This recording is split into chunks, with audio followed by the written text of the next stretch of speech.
Good morning, students. We have to study social studies, in which we have to study geography, history and civics. जो class है आपकी वो है social studies की, जिसमें हम लोग हिस्ट्री का पोर्शन, ज्योग्राफी का पोर्शन और सिविक्स का पोर्शन, जो कि हमारा कॉन्स्टिट्यूशन से रिलेटेड क्वेश्चंस होते हैं, उनको हम लोग पढ़ेंगे। बहुत इंटरेस्टिंग पार्ट है, बहुत ही वाइड जो है आपकी इसकी स्टडी होती है और बहुत इंटरेस्टिंग चीज़ें हैं। चाहे वो हिस्ट्री हो, हिस्ट्री भी बहुत इंटरेस्टिंग है क्योंकि वेयर अबाउट्स हम लोगों को पता चलते हैं। Geography it's a science part, तो ये आप कह सकते हैं कि वो पूरी तरह से साइंस है। और जो आपका सिविक्स का पोर्शन है, जो सोशल लाइफ से कंसर्निंग होता है, तो सिविक्स का पोर्शन जो कि ज़्यादातर हमारे कॉन्स्टिट्यूशन से रिलेटेड होता है, तो कॉन्स्टिट्यूशन के बारे में, अपने गवर्नमेंट के बारे में, अपने स्टेट और सेंटर के बारे में, इन सब चीज़ों के बारे में हम लोग इसके स्टडी करते हैं। तो जो आपका पोर्शन होता है वो सोशल स्टडीज़ में ये 3 मेन पोर्शन को कवर अप करता है। तो अब यहाँ पे हम लोगों को ये देखना है कि ये पोर्शंस जो आपके हैं, जो ज्योग्राफी, हिस्ट्री और सिविक्स, इसका जो सिलेबस है वो सिलेबस हमारे जो है आपके अलग अलग जो है चैप्टर वाइज हैं। तो स्टार्टिंग आज हम लोग करने जा रहे हैं सोशल स्टडीज में पहला पार्ट, जो कि ज्योग्राफी का है। ज्योग्राफी के बारे में हम लोग स्टडी करने जा रहे हैं और ज्योग्राफी का जो पहला चैप्टर होगा उसको हम लोग स्टार्ट करेंगे। और पहला चैप्टर है earth in our solar system. The earth in our solar system के मतलब ये हुआ कि हमारा अर्थ जो एग्जिस्ट करता है हमारे पूरे सोलर सिस्टम में, वो कहाँ पर एग्जिस्ट करता है, उसका एग्जिस्टेंस क्या है, या हमारे पूरा सोलर फैमिली क्या है, और ये सोलर फैमिली किसका पार्ट है, क्या क्या चीजें और भी यूनिवर्स में पाई जाती हैं, यूनिवर्स किसको कहते हैं। तो ये छोटे छोटे पार्ट्स हैं जो कि आपको हमेशा जो है ध्यान रखने होते हैं, और या फिर आपको जो है बीच बीच में सिलेबस में आता रहता है, क्योंकि ये सोशल स्टडीज का पार्ट जो आप पढ़ रहे हैं वो अभी आप देख रहे हैं 6th में भी आएगा, 7th, 8th, 9th, 10th आपके ये सारे सोशल स्टडीज के पार्ट चलते रहेंगे। तो 10th तक आपको ये सारी चीजें पढ़नी है। तो ज्योग्राफी में जो आप स्टार्टिंग है, जो यूनिवर्स का फॉर्मेशन, यूनिवर्स में सोलर सिस्टम के बारे में, और फिर अपने अर्थ के बारे में हम लोग जो स्टडी करेंगे, अर्थ के बारे में, मून के बारे में, सन के बारे में। तो ये क्या है, ये नहीं कि आपका 6th क्लास में खत्म हो जाएगा, चैप्टर खत्म हो गया, लेकिन इन्हीं सब कॉन्सेप्ट को लेकर के हम लोगों को आगे बढ़ना है। तो अब ज्योग्राफी में जो the earth in the solar system है उसको अगर हम लोग देखें तो पहली बात आती है हमारे यूनिवर्स के फॉर्मेशन की। पहली जो आपको स्टार्टिंग हम करेंगे वो करेंगे यूनिवर्स से। यूनिवर्स एक्चुअल में है क्या, या किस तरह से यूनिवर्स को हम लोग जो है आपके डिफाइन करेंगे, या किस तरह से आपके जो है डेफिनेशन हम लोग देंगे। तो सोशल स्टडीज के ज्योग्राफी के पार्ट को हम लोग स्टार्ट कर रहे हैं।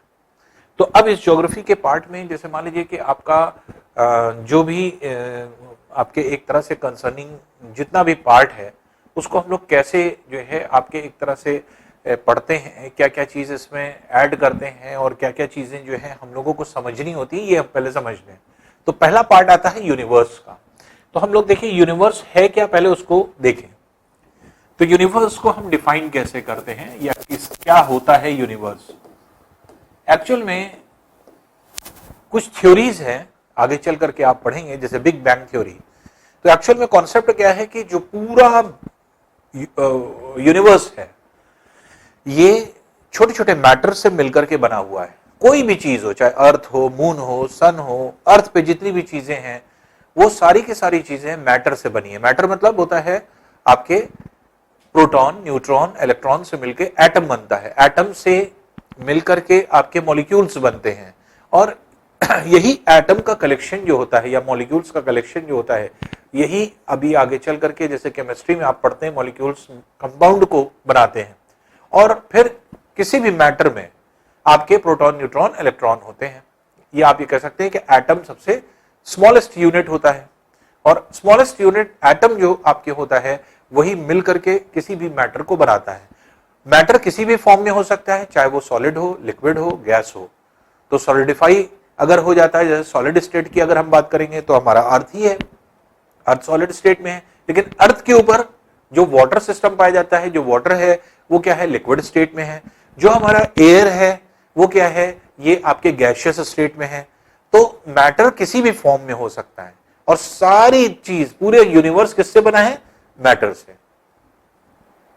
अब यूनिवर्स के फॉर्मेशन के लिए जैसे बताया गया कि पूरा का पूरा जितने भी आज आप अलग अलग जगह पे कहीं पर जो है आप देखते हैं, कहीं कोई स्टार है, दूर दूर पे स्टार दिखाई पड़ता है, कहीं हमारा मून दिख रहा है, कहीं हमारा अर्थ है, कहीं सन जो है आपको दिखाई पड़ रहा है। ये सब पहले क्या था, पहले एक जगह पे था, एक जगह पर था और इसके अंदर इतनी ज्यादा एनर्जी थी, इतनी एनॉर्मस अमाउंट ऑफ एनर्जी थी कि इसके अंदर एक बहुत बड़ा ब्लास्ट हुआ और इस ब्लास्ट की वजह से एक बहुत बड़ा एक्सप्लोजन हुआ और इसी एक्सप्लोजन को बिग बैंग का नाम दिया गया। बैंग मतलब होता है धड़ाम की आवाज को, तो बड़ा धड़ाम हुआ, तो एक बिग एक्सप्लोजन हुआ और इसी को बिग बैंग का नाम दिया गया। और जो सेंट्रलाइज्ड मटेरियल था, जो आपके एक तरह से इकट्ठा मैटर था, वो मैटर छोटे छोटे पार्ट में टूट गया और ये छोटे छोटे पार्ट में जो टूटा तो ये बिखर करके अलग अलग जगह पे पहुंच गया और इसके अंदर अभी भी वही प्रोसेस चल रहा है जो यहां पे चल रहा था। आगे चल करके आप पढ़ेंगे, आप अभी छोटे स्टेज में हैं कि हाइड्रोजन कन्वर्ट होता है हीलियम में और एनर्जी जो है आपके लिबरेट करता है। एनर्जी किस फॉर्म में होती है, हीट और लाइट के फॉर्म में। कैसे ये कंबाइन कर रहा है, कैसे एनर्जी बन रही है, तो यही जो है, जैसे आप कहते हैं ना कि सूरज पे आग निकल रही है, आग जो होती है, आग क्या है, ये प्रोसेस चल रहा है, हाइड्रोजन मिलके हीलियम में कन्वर्ट हो रहा है, एनर्जी निकल रही है। एनर्जी किससे, हीट और लाइट के फॉर्म में। जैसे रोशनी आती है वो लाइट है और उसी रोशनी में जो सूरज की जो किरणें होती हैं उसमें अगर आप देखें तो उसके अंदर हीट भी होती है। तो हीट और लाइट जो हमें मिल रही है वो कैसे मिल रही है, इस प्रोसेस से। तो जो जितने भी इस तरह के छोटे छोटे पार्टिकल्स निकले वो क्या हुए, वो एक्सप्लोड किए और इसके अंदर अभी भी यही चीज चल रही है। इसलिए सबके पास हीट और लाइट है, सबके पास हीट और लाइट है और सबके पास जो हीट और लाइट है ये क्या है, ऐसे जो है आपके पार्टिकल्स को क्या कह दिया गया, ये पढ़ने में तो छोटा पार्टिकल है लेकिन बहुत बड़े बड़े पार्टिकल्स हैं ये, इन्हीं को स्टार्स कह दिया गया। तो स्टार्स क्या है, स्टार एक ऐसी बॉडी को कहा जाता है, एक ऐसी हेवनली बॉडी, हेवनली बॉडी मतलब जो आपके यूनिवर्स में बहुत बड़ी बॉडी स्थित है, ऐसी हेवनली बॉडी जिसके अंदर इनॉर्मस अमाउंट ऑफ एनर्जी हो, बहुत ज्यादा जो है आपके एनर्जी हो और वो एनर्जी किसमें हो, हीट और लाइट के फॉर्म में। तो जिस बॉडी के पास अपनी खुद की एनर्जी होती है, सेल्फ एनर्जी कंटेंट होता है, जो कि इस प्रोसेस से बनता है, तो सेल्फ एनर्जी होती है, उसे हम क्या कहते हैं, स्टार्स। तो ढेर सारे स्टार्स जो हम लोग को दिखाई पड़ते हैं वो कैसे बने, बिग बैंग से। अब जो स्टार्स बने, इन स्टार्स का फॉर्मेशन जो हुआ, तो जगह जगह पे आप पूरे स्टार्स को देखते हैं। बाद में क्या हुआ, बाद में ये हुआ कि जो आपके एक तरह से जितनी भी आपके प्रोसेस हुआ, उस प्रोसेस में अगर हम लोग देखें तो सबसे इंपॉर्टेंट चीज ये होती है कि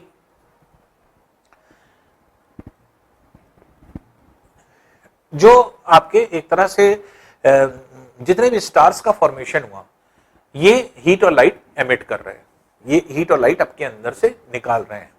और ये स्टार्स जब हम लोग ने देखा तो ये कलेक्टिवली किस तरह से पाए जा रहे हैं, स्पाइरल शेप में। जो ब्लास्ट हुआ और ये क्या है कि क्योंकि ये तेजी से घूम रहा था तो निकलने वाले ये भी पदार्थ, जैसे मान लीजिए सपोज कर लीजिए ये एंटी क्लॉकवाइज घूम रहा था, तो जब ये ब्लास्ट किया तो इसमें से निकलने वाले स्टार्स भी ऐसे ऐसे इसके चारों तरफ घूमने लगे, इस तरह से आपके रोटेट करने लगे। तो जितने भी इस तरह के पार्टिकल्स या मटेरियल हैं वो सब के सब आपके एक तरह से रोटेट कर रहे हैं। तो स्टार्स का जो कलेक्शन है, जैसे स्टार्स जिसको हम कह रहे हैं, वो क्या है, वो चारों तरफ इस तरह से मूव कर रहे हैं। तो अब इसमें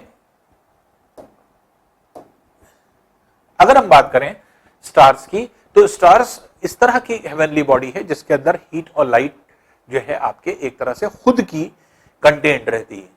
अब देखिए यूनिवर्स का फॉर्मेशन किस शेप में हुआ, ये स्टार्स कैसे पाए गए, ये स्टार्स स्पाइरल शेप में है ऐसे, और ये स्पाइरल जो है इस तरह से, ये 7 स्पाइरल्स के फॉर्म में पाया जाता है।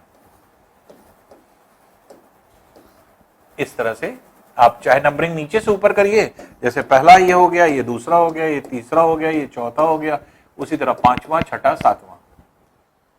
जैसे आपने कॉन्सेप्ट पढ़ा होगा, हम लोगों के यहां क्या है, 7 आसमान है, 7 आकाश की बात की गई है, तो 7 स्काई की बात की गई, वो क्या है, ये यही स्पाइरल है। तो क्या है कि जो भी आपका एक तरह से ये स्पाइरल शेप में जो हमारे जो स्टार्स हैं, ये 7 स्पाइरल्स में मौजूद है। और ये 7 स्पाइरल्स जो है आपके 7 आकाश, जिसको हम लोग कहते हैं, आकाश जैसी कोई चीज नहीं होती, जो अभी हम आगे चल करके पढ़ेंगे, लेकिन हम लोग जिसको अज्यूम करते हैं और जो हम लोग के बीच में, जैसे हम लोग सब लोग जानते हैं कि आकाश या स्काई किसको कहा जाता है, तो हम लोग कहते हैं 7 आसमान है। तो 7 आसमान जो है आपके इस तरह से स्पाइरल शेप में पाए जाते हैं। और इसी में, और ये कैसे बनते हैं, स्टार्स से। तो हर एक जो है स्पाइरल ढेर सारे जो है आपके स्टार्स से मिलकर के बना है। इसी स्टार के कलेक्शन को हमने क्या नाम दे दिया, इसे यूनिवर्स का नाम दे दिया गया, जिसको हिंदी में ब्रह्मांड आप पढ़ते हैं। तो हिंदी में ब्रह्मांड कहते हैं और इंग्लिश में इट इज यूनिवर्स। तो यूनिवर्स का फॉर्मेशन क्या है, universe is group of stars. जो जितने भी आपके ग्रुप ऑफ स्टार्स हैं, उसमें जो है आपके एक तरह से, या आप ये कह सकते हैं कि जितने भी स्टार्स हैं उन सब का कलेक्शन अगर हम कहें, तो वो आपके यूनिवर्स के फॉर्म में पाया जाता है, यूनिवर्स के जो है आपके पार्ट में पाया जाता है। तो यूनिवर्स 7 स्पाइरल्स के शेप में बना हुआ जो है आपके पूरा कंप्लीट स्ट्रक्चर है।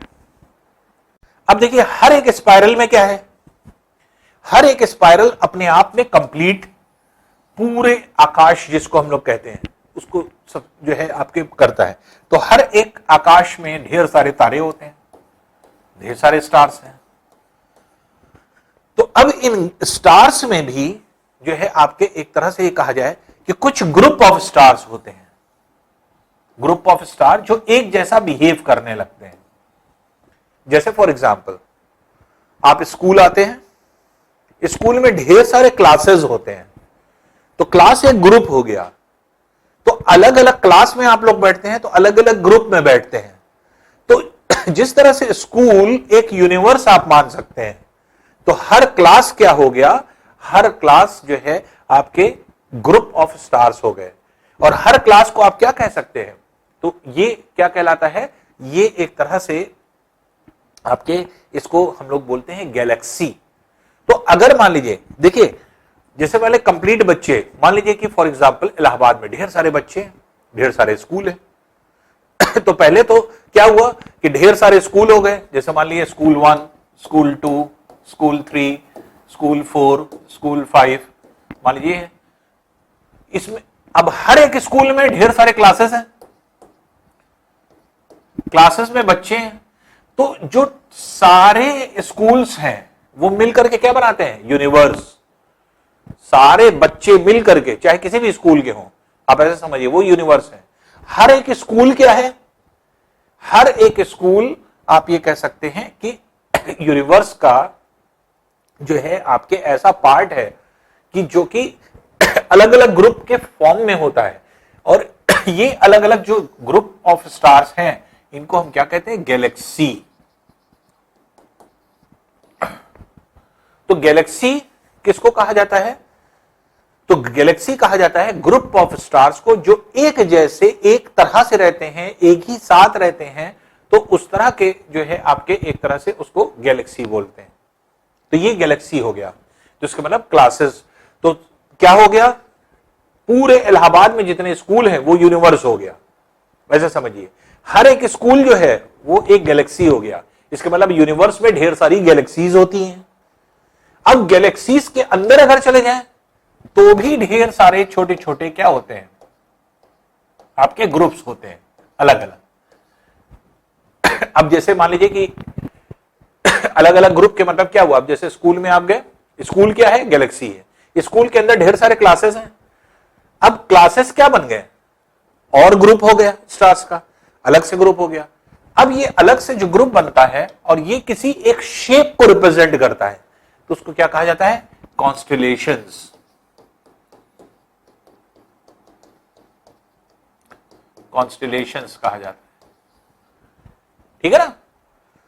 तो ढेर सारे स्कूल क्या हो गए, जितने बच्चे हैं पूरे इलाहाबाद के मान लीजिए, तो वो क्या हो गए? यूनिवर्स हो गए। हर एक स्कूल क्या हो गया? गैलेक्सी हो गया। आप ऐसे कह सकते हैं। हर एक गैलेक्सी में भी ढेर सारे ग्रुप होते हैं अलग अलग, जो अलग अलग शेप बनाते हैं, वो क्या हो गए? कॉन्स्टेलेशन। जैसे हर एक स्कूल में क्लासेस, तो क्लासेस क्या हो गए? आपके कॉन्स्टेलेशंस हो गए। तो इस तरह से अगर हम लोग देखें तो ये जो है आपके यूनिवर्स को इस तरह से बांटा जाता है। अब देखिए यूनिवर्स में अगर हम बात करें तो सबसे इंपॉर्टेंट चीज ये आती है कि कॉन्स्टेलेशंस क्या है, उनको भी हम लोग देख लें, और गैलेक्सी क्या है उसको भी हम देख लें। अब ढेर सारे गैलेक्सी में यूनिवर्स में ढेर सारी गैलेक्सीज हैं। अब जिसमें हम रहते हैं, अर्थ जहां है या हमारा सोलर सिस्टम जहां है, उसकी भी कोई ना कोई एक गैलेक्सी होगी। तो उस गैलेक्सी का नाम क्या है? उस गैलेक्सी को हम लोग क्या कहते हैं? उस गैलेक्सी को स्पेसिफिकली कहा जाता है मंदाकिनी। मंदाकिनी कहते हैं। और गैलेक्सी को जब हम देखते हैं तो एक्चुअल में क्या होता है कि गैलेक्सी ग्रुप ऑफ स्टार्स को रिप्रेजेंट करता है। तो ढेर सारे स्टार्स हमें दिखाई पड़ते हैं चारों तरफ, खाली ये जितने चमकते हुए पार्ट होते हैं ये क्या है? ये सब तारे दिखाई पड़ रहे हैं। तो ये सब सेंटर के चारों तरफ मूव कर रहे हैं। तो ये क्या है? ये आपके जो है इस तरह से तारे नजर आएंगे। अब जब हम अब इसमें से मान लीजिए हमारी गैलेक्सी ये है, इस गैलेक्सी में हम रहते हैं। जब हम अपनी गैलेक्सी को देखेंगे तो हम अपनी गैलेक्सी को जब देते हैं रात के समय, जब आप देखिए तो पूरी गैलेक्सी तो दिखाई नहीं पड़ती, हमें एक छोटा सा पार्ट दिखाई पड़ता है। तो जो छोटा सा पार्ट हमें दिखाई पड़ता है तो वो ऐसा लगता है कि जैसे एक लंबी पतली सी जो है आपके एक स्ट्रिप चली जा रही है, एक पट्टी चली जा रही है जिसमें ढेर सारे तारे हैं। तो वो स्ट्रिप क्या है? इस तरह से जैसे लंबी सी स्ट्रिप दिखाई पड़ती है।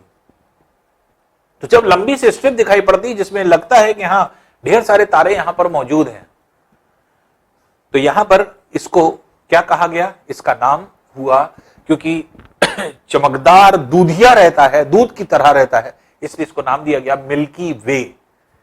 मिल्की वे के नाम से जाना गया। और इसको क्योंकि इंडिया के साइंटिस्ट ने ये सारी चीजें जो है आपके इजाद की थी, तो उन्होंने क्या कहा? उन्होंने क्योंकि पढ़ा था, इंडियंस जो है आपके साइंटिस्ट ने पढ़ा था कि यहां की सबसे इंपॉर्टेंट रिवर कौन सी है? गंगा।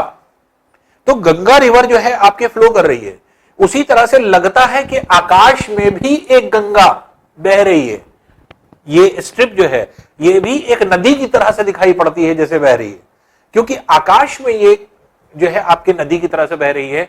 या जैसे गंगा नदी जो है, रिवर जो है आपके एक तरह से फ्लो करती है अर्थ के सरफेस पे, उसी तरह आकाश में भी दूध की तरह से एक स्ट्रिप दिखाई पड़ रही है। तो ये क्या है? ये मिल्की वे कहलाता है। मिल्की वे क्या है? हमारी गैलेक्सी का एक पार्ट, जो कि एक तरह से आप ये कह सकते हैं एक स्ट्रिप के फॉर्म में होता है, दूधिया होता है, इसलिए इसको मिल्की कहा जाता है। मिल्की वे के नाम से जाना जाता है। वे मतलब होता है पाथ, रास्ता।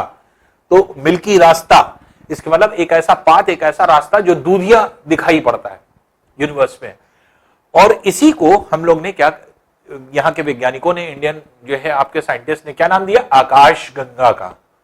तो हमारा जो गैलेक्सी है मंदाकिनी, उस मंदाकिनी में, उस गैलेक्सी में ही मिल्की वे या आकाश गंगा होती है। तो आकाश गंगा किस पार्ट को कहा गया? दूधिया तारे, जहां पे तारों का कंसंट्रेशन बहुत ज्यादा है और एक साथ मिलकर के ऐसा लगता है कि जैसे तारों की जो है एक गंगा बह रही है। और आकाश में क्योंकि गंगा जैसा जो है आपके रूप इसको दिखाई पड़ता है, जिस तरह से नदी नीचे बहती है उसी तरह से लगता है कि तारों की नदी बह रही है, इसलिए साइंटिस्ट ने नाम दिया आकाश गंगा। इसका मतलब आकाश में बहने वाली गंगा। इसी मिल्की वे को हम आकाश गंगा के नाम से जानते हैं। अब देखिए हम लोग जैसे कॉन्स्टेलेशंस पढ़ रहे थे, तो कॉन्स्टेलेशंस में क्या था? ग्रुप ऑफ स्टार्स जो एक शेप बनाते हैं, पर्टिकुलर शेप, तो उनको हम जो है आपके कॉन्स्टेलेशंस के नाम से जानते हैं। तो जैसे हम लोग ज़ोडिएक साइन के बारे में पढ़ते हैं, उसको भी हम लोग अभी देखेंगे और कुछ ज़ोडिएक साइन जैसे मान लीजिए, सपोज कर लीजिए कि कुछ स्टार्स हैं और इन स्टार्स को मान लीजिए हमने इसको ज्वाइन कर दिया, ज्वाइन करके हमने देखा कि एक जो है आपके शेप बन गया। तो जब कोई शेप बन रहा है और शेप को डिफाइन किया जा रहा है किसी स्टार को मिलाने पर, तो इस तरह के जो स्टार्स जो किसी शेप को बना लेते हैं, उन ये ग्रुप ऑफ स्टार्स कॉन्स्टलेशंस कहलाते हैं। और इनमें जो आपके कॉन्स्टलेशंस हैं ऐसे तो बहुत ज्यादा हैं, 72 कॉन्स्टलेशंस आपके बड़े देखे गए जो कि पाए जाते हैं, जिसमें से 12 कॉन्स्टलेशंस जो हैं वो आपके बहुत इंपॉर्टेंट हो जाते हैं। और वो क्या करते हैं, वो किसी एक पर्टिकुलर टाइम में जब हमारा अर्थ रोटेट करता है, तो ये अर्थ, ये जैसे कॉन्स्टलेशंस हैं, 12 कॉन्स्टलेशंस हैं जो कि आपके इस तरह से शेप में ऐसे होते हैं आसपास के क्षेत्र में। तो अर्थ जो है किसी एक कॉन्स्टलेशन में किसी एक पर्टिकुलर टाइम में रहेगा, यहां से यहां तक, जब यहां से यहां तक मूव करेगा अर्थ तो इस कॉन्स्टलेशन में रहेगा। और हर एक कॉन्स्टलेशंस की अपनी क्या होती है, एक प्रॉपर्टी होती है। तो जैसे आपने पढ़ा, जैसे आप लोग देखते होंगे कि ज़ोडिएक साइन होता है ना, कि हम इस दिन से इस दिन के बीच में पैदा हैं तो हमारी ज़ोडिएक साइन स्कॉर्पियो है कि सैजिटेरियस है कि कैंसर है कि कैप्रिकॉन है, एक्वेरियन है, एरीज है, लियो है, ये क्या है, ये सब जो जितनी भी साइन है ये क्या है, ये सब स्टार्स को मिलाने पर एक शेप बन रहा है। जैसे स्कॉर्पियो एक बिच्छू जैसा शेप बनता है इसको मिलाने पर, है ना। तो इस तरह से आपके ये जो है दिखाई पड़ता है। फिर इसी तरह से सैजिटेरियस में जैसे धनुष तीर की तरह से जैसे आपके जो है ये निकलता है, ऐसा लगता है। वर्गो जैसे लगता है कि किसी लड़की के वाली क्वालिटी इसमें ज्यादा होती है, जो ऐसे आपके होते हैं। फिर इसी तरह से जैसे लियो जैसे लगता है शेर बैठा है, कोई लियो शेर से कंसर्निंग है। तो इस तरह से जब भी आप कोई ये चीज बनाएंगे, जैसे जेमिनी है, तो ये आप देखेंगे कि जैसे जेमिनी अगर स्टार्स को यहां पर मिलाएं तो ये दो एक जैसे स्टार्स हैं, मतलब ये जुड़वा होते हैं वो आपके जेमिनी के उसमें आते हैं। तो हम लोग की जो बर्थ होती है, जैसे मान लीजिए किसी की बर्थ आप सपोज कर लीजिए कि 28 जो है आपके मार्च को हुई है या 29 मार्च को हुई है, तो 29 मार्च को हुई है तो 29 मार्च के टाइम जब भी जो अर्थ था, ये अर्थ जैसे सपोज कर लीजिए कि मान लीजिए कि 29 मार्च को यहां था और ये इस कॉन्स्टलेशन के सामने था, तो हमारी वही साइन हो जाती है, ज़ोडिएक साइन हो जाती है कि हम स्कॉर्पियो हैं कि हम लियो हैं कि हम क्या हैं। और ये स्टार्स जो होते हैं ये इफेक्ट डालते हैं अर्थ के सरफेस पर, और हम लोगों के अंदर जो प्रॉपर्टीज आती हैं, कोई गुस्वर ज्यादा होता है, जो कुछ लोग ऐसे होते हैं जो कि बहुत ज्यादा केयरिंग होते हैं, कुछ लोग ऐसे होते हैं कि जो बिल्कुल केयर नहीं करते। ये सब प्रॉपर्टीज कैसे आती हैं, ये इन्हीं कॉन्स्टलेशन से आती है। तो हर एक ज़ोडिएक साइन, 12 ज़ोडिएक साइन है, 12 ज़ोडिएक साइन की अपनी अपनी एक क्वालिटी होती है। तो जब अर्थ यहां था, मान लीजिए कि तब हमारी बर्थ हुई, तो उस टाइम जो अर्थ था वो किसके जो है आपके एक तरह से इफेक्टेड किस जो है कॉन्स्टलेशन के प्रभाव में था, इफेक्ट में था, तो ये कॉन्स्टलेशन के इफेक्ट में था। तो इसलिए इसका इफेक्ट हमारे ऊपर पड़ेगा, बर्थ के ऊपर पड़ेगा। तो हमारी बर्थ जब होती है तो उसी तरह से इंसान के जो गुण होते हैं, क्वालिटीज होती हैं, आप देखते हैं जितने लोग हैं सबकी क्वालिटी अलग अलग, सब में बहुत सारी चीज मैच करती है, बहुत सारी चीज अलग अलग होती है। तो ये डिपेंड करता है। लेकिन अगर आप देखेंगे जैसे दो लियो वाले हैं, अगर एक लियो में पैदा हुआ है, दूसरा जो है आपके चाइल्ड भी लियो में पैदा हुआ है, तो आप देखेंगे बहुत सारी सिमिलैरिटीज होंगी दोनों में, बहुत सारी क्वालिटी मिलती जुलती होगी। तो ये सारी चीजें, तो कॉन्स्टलेशंस क्या है, ग्रुप ऑफ स्टार्स जो एक स्पेसिफिक जो है आपके शेप बनाते हैं। अब इन्हीं 12 ज़ोडिएक साइन को अलग अलग जो है आपके डिफाइन किया गया है। जैसे हमने आपको डिफाइन किया, जैसे स्कॉर्पियो है ना, तो ये आपके एक तरह से बिच्छू के शेप को जो है रिप्रेजेंट करता है। सैजिटेरियस जो है धनुष तीर को रिप्रेजेंट कर रहा है, जो कि आपके इस तरह। वर्गो जो है वो आपके लड़की के बाल जैसे होते हैं, जैसे बाल फैला करके कोई लड़की बैठी हुई है। एक्वेरियंस जो होते हैं ऐसा लगता है जैसे किसी बर्तन से पानी गिराया जा रहा है, तो ये बर्तन फ्लास्क हो गया, ये पानी जैसे गिर रहा है। लियो जैसे शेर हो जाता है जो कि जो है इसमें होता है। फिर इसी तरह से बहुत सारे जैसे पीशीज है, पीशीज मतलब होता है फिश, तो फिश की आकार जो है आपके इसमें शो होता है। तो इस तरह से अगर हम लोग देखें तो हर एक ज़ोडिएक साइन जो है आपकी जो बनाई जाती है या बनती है वो क्या है, 12 कॉन्स्टेलेशंस हैं। तो अर्थ जहां जहां रोटेट करता है, रेवोल्यूशन करता है, तो उसके चारों तरफ ग्रुप ऑफ स्टार्स हैं, और ये ग्रुप ऑफ स्टार्स 12 कॉन्स्टेलेशंस के फॉर्म में होते हैं। तो इसलिए इस पीरियड से इस पीरियड तक अर्थ इस ज़ोडिएक साइन के सामने रहेगा, इस पीरियड से इस पीरियड तक इस ज़ोडिएक साइन के सामने रहेगा। तो इसलिए हम लोग अपने जो है आपके एक तरह से जो कॉमन फीचर्स होते हैं, जो कॉमन क्वालिटीज होती है, वो हमें अपने स्टार से पता चल जाती है, ज़ोडिएक से पता चल जाती है कि आपके अंदर कौन कौन सी प्लस, कौन सी वीकनेस है, कौन सी स्ट्रेंथ है, क्या क्वालिटी आपके अंदर एग्जिस्ट कर रही है। तो ये ज़ोडिएक साइन हमें बताती है। अब देखिए इसी ज़ोडिएक साइन में जैसे सप्तऋषि है एक कॉन्स्टेलेशन, सप्तऋषि, उसरा मेजर भी बोला जाता है इसे, उसरा मेजर ढेर सारे हैं, उर्सा मेजर। तो इसमें सप्तऋषि क्यों कहा गया? सप्त मतलब होता है 7, ऋषि 7 ऋषियों के नाम, क्योंकि ये स्टार्स जो हैं आपके देखे गए और 7 ऋषियों के नाम पर रखा गया है ये स्टार्स का नाम। तो ये जो आपके देख रहे हैं 1 2 3 4 5 6 7, ये 7 स्टार्स कुछ इस तरह का शेप बनाते हैं, और इन 7 स्टार्स को आपके एक तरह से अलग अलग नाम दिया गया है, जैसे भृगु है, वशिष्ठ है, अरिरास है, अर्ति है, पुलास्त्रा है, पुलाहा है, फिर आपके क्रातु है। तो ये जो है आपके अलग अलग ऋषियों के नाम थे, और ये ऋषियों के नाम को जो है आपके स्टार्स का नाम बना दिया गया, इसीलिए इसका नाम सप्तऋषि पड़ा है। तो सप्तऋषि होता है जो कि आपके पाया जाता है, और इसी सप्तऋषि को आप यहां पर देख सकते हैं। देखिए तो ये 2 3 4 5 6 7, ये 7 स्टार्स होते हैं। ये यही शेप देखिए यहां बन रहा है, और ये जो 2 स्टार्स हैं, ये वाले जो 2 स्टार्स हैं, इन 2 स्टार्स को अगर आप लाइन में ले लें और यहां से अगर आप देखें तो आपको इसी के सीध में पोल स्टार दिखाई पड़ता है। तो इन 2 स्टार्स के सीध में ही जब आप देखेंगे तो आपको पोल स्टार दिखाई पड़ेगा। पोल स्टार क्या है? अब देखिए पोल स्टार को देखते हैं कि पोल स्टार किसको कहा जाता है, या किसको जो है हम लोग जो है आपके पोल स्टार कहेंगे, या पोल स्टार का मतलब क्या होता है।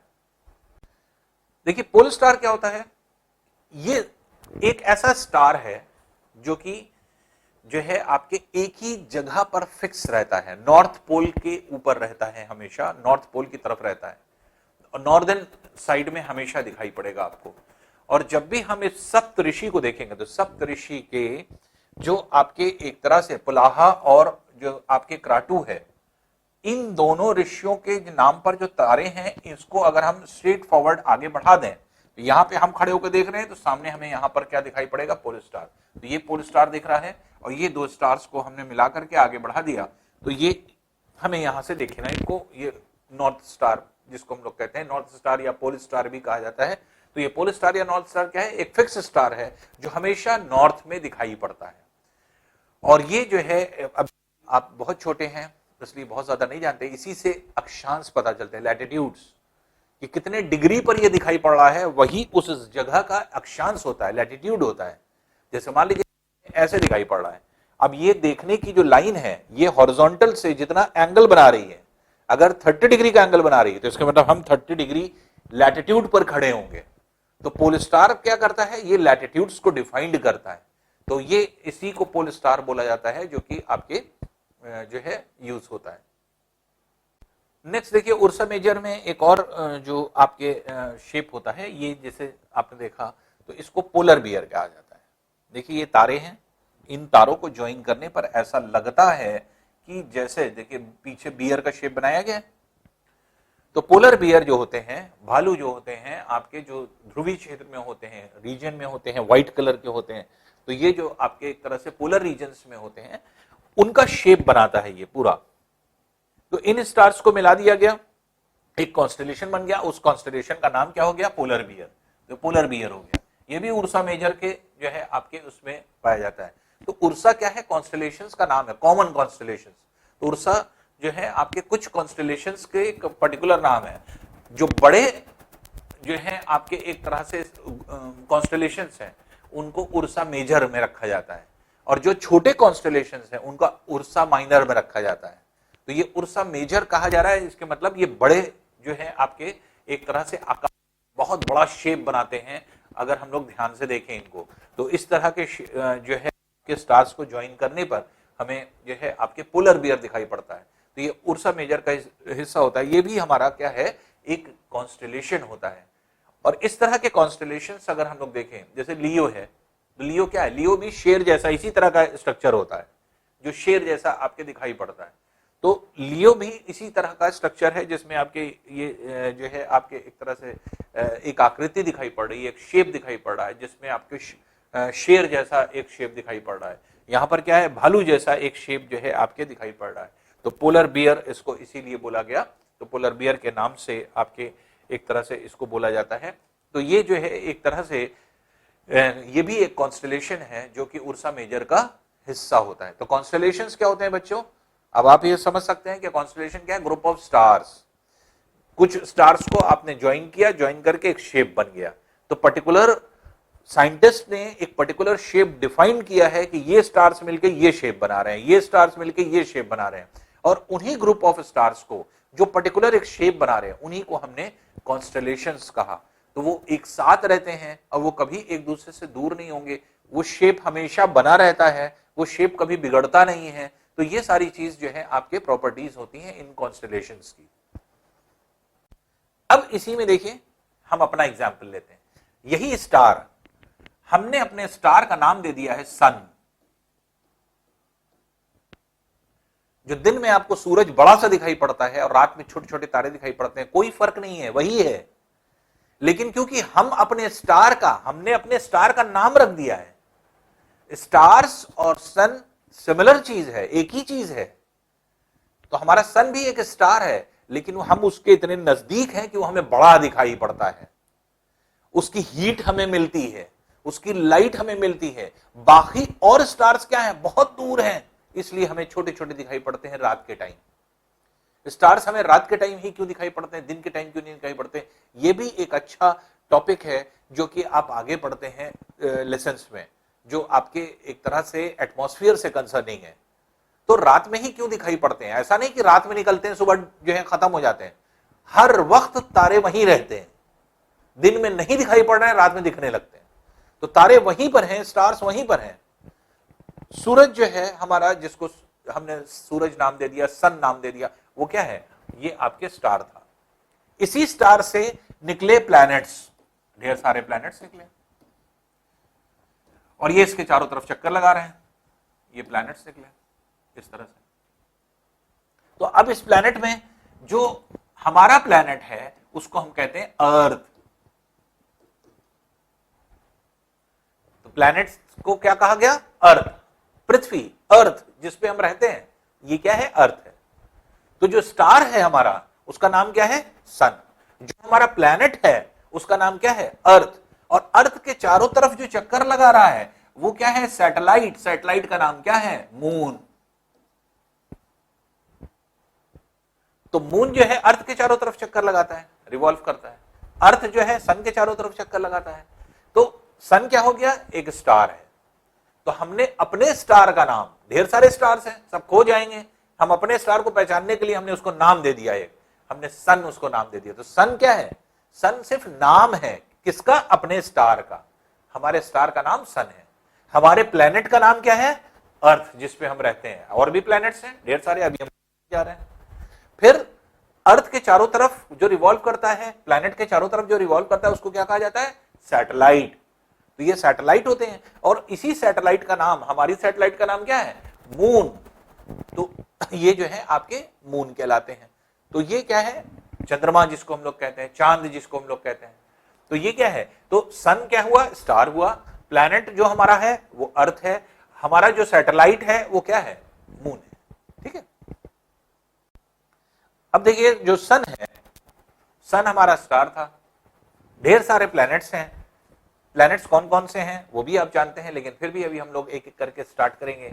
और फिर उसके बाद जो है अर्थ के चारों तरफ रिवॉल्व कर रहा है मून। कोई जरूरी नहीं कि मून हो, कोई जरूरी नहीं कि एक मून हो सकता है 2 मून हो। कुछ ऐसे भी प्लैनेट्स हैं जहां पर जाकर के रात के टाइम कभी कभी हम लोगों को 2 चांद दिखाई पड़ते हैं, कहीं कहीं 5 चांद दिखाई पड़ते हैं, कहीं कहीं पर जो है आपके 28 चांद दिखाई पड़ते हैं, और कहीं कहीं पर 65 मून्स दिखाई पड़ते हैं। रात के टाइम 65 मून्स निकले हैं। कहां पर? जैसे आपके जुपिटर और सैटर्न पर। तो सैटर्न पर अगर आप देखेंगे 62 मून्स है, वहां 60 जो है 5 जो है आपके जुपिटर पर मून हो गए, और लगातार ये बढ़ते चले जा रहे हैं, उनका नाम जो है बढ़ता चला जाता है। तो बड़े बड़े आपके सैटेलाइट्स हैं जिसका जो है आपके ये बढ़ता चला जाता है। तो जो मून है, चंद्रमा है, चांद एक नहीं है। हर प्लैनेट पर अपना एक जो है एक या एक से ज्यादा या फिर एको नहीं जो है आपके एक तरह से मून हो सकता है। तो इसलिए जैसे मान लीजिए कि हम लोगों का जो प्लैनेट्स हैं उसके बारे में अगर हम लोग स्टडी करें, अब ये क्या है, अगर हम अपने तारे, सन, अपने प्लैनेट अर्थ, मून के अलावा जितने भी सन के जितने भी निकले हुए प्लैनेट्स हैं उनके बारे में स्टडी करते हैं, तो इसी क्या कहते हैं, सोलर फैमिली, सोलर सिस्टम। तो अब हम स्टडी किसकी करने जा रहे हैं? सोलर सिस्टम की। सोलर सिस्टम में क्या है? सन है, अर्थ है, सैटेलाइट है, और उसके अलावा ढेर सारे जो आपके एक तरह से प्लैनेट्स हैं। तो टोटल 8 प्लैनेट्स हैं, तो 8 प्लैनेट है और उनकी सैटेलाइट्स, उनके बारे में जो स्टडी करते हैं वो हम लोगों का सोलर सिस्टम होता है। अब देखिए इसमें जो आपके ये हैं, मरकरी है, वीनस है, ये दोनों सन के बहुत नजदीक हैं। बहुत नजदीक होने की वजह से इन दोनों में क्या है, बहुत ज्यादा टेम्परेचर होता है, हीट बहुत ज्यादा होती है, लाइट बहुत ज्यादा होती है। लाइट होने की वजह से जब अर्थ से हम लोग इन दोनों को देखते हैं तो ये स्टार की तरह दिखाई पड़ते हैं, चमकते हुए। जैसे स्टार्स होते हैं जिनके पास खुद की एनर्जी होती है, जबकि इनके पास एनर्जी नहीं है, ये प्लैनेट्स हैं। प्लैनेट्स ठंडे हो गए, प्लैनेट्स के पास अपनी खुद की एनर्जी नहीं होती, लेकिन क्योंकि सन के नजदीक हैं इसलिए ये जो है आपके एक तरह से चमकते हुए दिखाई पड़ते हैं जैसे स्टार्स होते हैं। और ये खास तौर से सुबह के समय और शाम के समय दिखाई पड़ते हैं ज्यादा ग्लोइंग स्टेज में। इसीलिए इन दोनों को क्या कहा गया है? Morning and evening stars. तो आगे चल करके आप पढ़ेंगे मॉर्निंग और इवनिंग स्टार्स किसको कहा जाता है, इन्हीं को कहा जाता है। ये स्टार नहीं है, ये है प्लैनेट्स, लेकिन स्टार जैसे दिखाई पड़ रहे हैं, क्यों? क्योंकि सन के नजदीक हैं, चमकते हैं। तो हाइट चमकने की वजह से जो है इनको मॉर्निंग एंड इवनिंग स्टार्स कहा जाता है। क्या कहा जाता है या क्या इसकी डिटेलिंग है, इसको और आगे के क्लासेस में हम लोग यहाँ पे स्टडी करते हैं। अब जैसे इनके पास एक भी मून नहीं है, सैटेलाइट नहीं है, इनके पास कोई सैटेलाइट नहीं है, ना इसके पास है ना इसके पास है। अर्थ के पास एक सैटेलाइट है जिसको हम लोग क्या कहते हैं, मून, जो इसके चारों तरफ चलता है, मून है। इसके बाद मून के बाद है मार्स। मार्स अगर हम लोग देखें तो ये जो है आपके यहाँ पर जो नेक्स्ट प्लैनेट है, 4th प्लैनेट है। तो वीनस के बाद जो है मार्स जो है आपके नियरेस्ट है अर्थ के। और मार्स जो है, मार्स के पास भी 2 सैटेलाइट है, और ये 2 सैटेलाइट है, इसके मतलब 2 चांद है।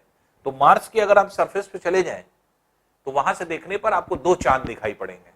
तो यहाँ पर 2 चांद हैं जो कि आपको दिखाई पड़ते हैं। तो ये जो है एक तरह से फोबोस और डेमोस नाम इसका होता है, खैर उतनी डिटेलिंग करने की जरूरत नहीं है आपको। तो ये जो है आपके एक तरह से हम कहानी की तरह से बता रहे हैं, इतना डीपली भी आपको जानने की जरूरत, अभी शुरुआत है आपकी। तो ये जो है आपके एक तरह से 2 मून होते हैं इसमें जो कि यहाँ पर पाए जाते हैं, ठीक है। अब जुपिटर देखिए, Jupiter is the biggest planet, सबसे बड़ा प्लैनेट है, बहुत बड़ा प्लैनेट होता है, और टेम्परेचर बहुत कम है इसका। तो कोल्ड प्लैनेट भी इसको कहा जाता है, कोल्डेस्ट प्लैनेट के नाम से जाना जाता है। और यहां पे अगर देखें तो जो पूरा जुपिटर है, जुपिटर के चारों तरफ ढेर सारे जो हैं आपके एक तरह से इसके जो है एक तरह से अगर कहा जाए तो मून है, जिसमें 65 मून्स थे इसके। लेकिन रिसेंटली क्योंकि और पता चला है तो अब ये कहा जा रहा है 79 मून्स हो गए इसके। तो साइंटिफिकली अभी उसको अप्रूव नहीं किया गया है, लेकिन 65 थे, अब 79 हो गए। तो ये पर्टिकुलरली बढ़ते रहते हैं।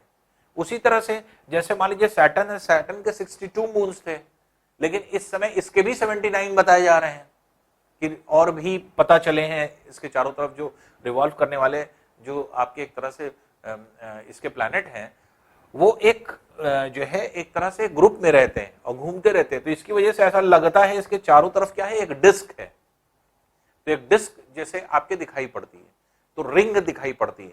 तो अगर कहा जाए रिंग प्लैनेट कौन सा है, तो रिंग प्लैनेट सैटर्न भी है, यूरेनस भी है, जुपिटर भी है, और नेपच्यून में भी जो है आपके रिंग्स हैं। लेकिन जो पर्टिकुलर दूर से दिखाई पड़ने वाली रिंग्स, जो ज्यादा रिंग्स हैं, वो आपके सैटर्न में है, इसीलिए इसको रिंग प्लैनेट के नाम से जाना था। इसके अलावा यूरेनस में भी रिंग्स हैं, लेकिन यूरेनस में रिंग्स जो होती हैं ये बहुत विजिबल नहीं होती, बहुत ज्यादा विजिबल नहीं होती। तो जुपिटर बिगेस्ट प्लैनेट हुआ, और ये जो है एक तरह से बिगेस्ट प्लैनेट के नाम से जाना जाता है, जबकि सैटर्न जो है वो दूसरा सेकंड बिगेस्ट प्लैनेट है। तो after Jupiter it is second जो है बिगेस्ट प्लैनेट, जो कि आपके सैटर्न होता है। और सैटर्न को क्या कहते हैं, रिंग्ड प्लैनेट। देखिए इसके चारों तरफ रिंग दिखाई पड़ रही है, ये रिंग्ड प्लैनेट के रूप में जाना जाता है। यूरेनस है इसके बाद। यूरेनस के पास भी जो है आपके एक तरह से 27 मून थे, फिर उसके बाद कुछ लोगों ने दावा किया 28वां मून मिल गया, 28 मून हो गए इसमें। इसके पास भी 28 मून्स हैं, और कुछ लोगों का ऐसा भी दावा हो गया है कि 32 मून्स हो गए हैं। तो लेकिन ये आपके एक तरह से अभी प्रूव्ड नहीं है। 28 मून्स आपके माने जा रहे हैं किसके आपके पाए जाते हैं। इसी तरह नेपच्यून है। नेपच्यून को अगर आप देखेंगे तो सबसे आउटर मोस्ट प्लैनेट, इसके बाद प्लूटो था, लेकिन उसको हटा दिया गया। क्यों हटा दिया गया, ये आपके डिस्कशन का पार्ट नहीं है, ये बहुत छोटे हैं, आप इतना डिस्कस नहीं किया। तो प्लैनेट की एक डेफिनेशन डिफाइन की गई, उस डेफिनेशन को वो निभा नहीं पाया, जिसकी वजह से उसको बाहर कर दिया गया। तो पहले 9 प्लैनेट थे, लेकिन प्लूटो क्योंकि एग्जेम्प्ट कर दिया गया, प्लूटो को ड्वार्फ प्लैनेट्स कर दिया गया। तो आगे चल करके आप पढ़ेंगे ड्वार्फ प्लैनेट्स क्या होते हैं, तो उसको ड्वार्फ प्लैनेट्स कर दिया गया। तो इसलिए प्लैनेट्स की जो टोटल संख्या हो गई, टोटल स्ट्रेंथ हो गई, वो क्या हो गई, पहला मरकरी है, दूसरा आपका वीनस है, तीसरा आपका अर्थ है, चौथा मार्स है, पांचवा जुपिटर है, छठा सैटर्न है, सातवां यूरेनस है, और आठवां जो है आपके नेपच्यून। तो ये जो है एक तरह से कहा जाए तो ये आपके प्लैनेट्स हो जाते हैं, जो कि यहां पर देखते हैं। इनको और अच्छे व्यू में अगर आपको देखना है तो इस तरह से दिखाई कैसे पड़ते हैं वो आप देख सकते हैं। अब प्लैनेट्स का व्यू कैसे होता है या प्लैनेट्स कैसे दिखाई पड़ते हैं, ये अगर आप देखें, जैसे आपका मरकरी है, ये है आपका मरकरी।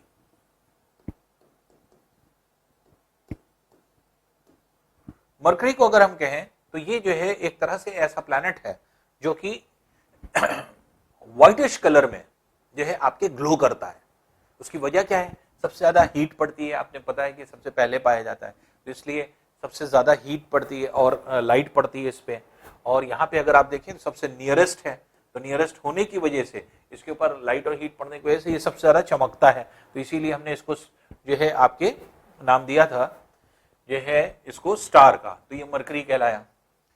फिर जो, और ये क्या है, अब इस बार अगर हम ये कहें तो स्मॉलेस्ट प्लैनेट जो है आपके शेप के अकॉर्डिंग नहीं बना हुआ है ये, तो मरकरी जो है आपके एक तरह से दिखाने के लिए आपको बड़ा कर दिया गया, लेकिन ये सबसे छोटा प्लैनेट है। तो जो शेप अगर आप एग्जैक्टली आप मेजर करेंगे तो आप देखेंगे ये सबसे छोटा प्लैनेट है। इसको हटा देते हैं, देखिए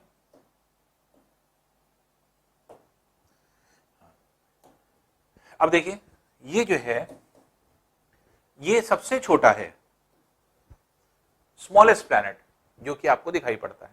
उसके बाद फिर आपका मार्स है, फिर आपका वीनस है, फिर अर्थ है, तब जाके नेपच्यून है, यूरेनस है, सैटर्न है, तब जुपिटर है। तो इस तरह से अगर आप देखेंगे तो सबसे छोटा जो हुआ वो कौन हुआ, मरकरी, स्मॉलेस्ट प्लैनेट। और बिगेस्ट प्लैनेट क्या हुआ, Jupiter. Jupiter is the biggest planet, Mercury is the smallest planet. Mercury is nearest to the earth, sorry sun, और Venus is nearest to the earth, ठीक है ना।